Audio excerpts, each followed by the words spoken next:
Արդեն ամռան սկզբին կարող եք ստանալ ձեր առաջին հապալասի բերքը։ Ու դա իրական է, եթե սկսում եք ճիշտ պայմաններից։ Հապալասը բարդ բույս չէ,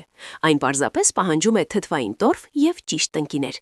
Տնկումը շատ հեշտ է, փոս եք անում, լցնում տորֆը և տնկին տեղադրում դրա մեջ։ Պահում եք խոնավ, բայց ոչ թաց միջավայր, իսկ շաբաթական մեկ անգամ ջրում հատուկ լուծույթով։ Հապալասենին դրսի բույս է, սիրում է ուղիղ արևի լույսը և դիմանում է մինչև -30 աստիճան ցրտին։ Մեր տնկիները սկսում են բերք տալ արդեն ամռան սկզբին։ 4 տարեկան տնկիները 50-60 սանտիմետր կտան մոտ 300 գրամ բերք, 5 տարեկանները 70 սանտիմետր մինչև 500 գրամ, իսկ 6 տարեկանները 80-100 սանտիմետր մինչև 700 գրամ։ Բերք ստանալու համար անհրաժեշտ է առնվազն 2 բույս։ Մենք նաև առաջարկում ենք հապալասի համար նախատեսված տորֆ 50 լիտրանոց պարկերով նախատեսված 2 տնկիների համար։ Արժեքները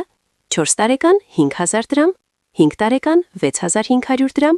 6 տարեկան 8000 դրամ, տորֆ 9000 դրամ։ Հարցերի դեպքում գրեք մեզ կամ զանգահարեք հետևյալ հեռախոսահամարներով 094 24 50 14 044 24 50 14։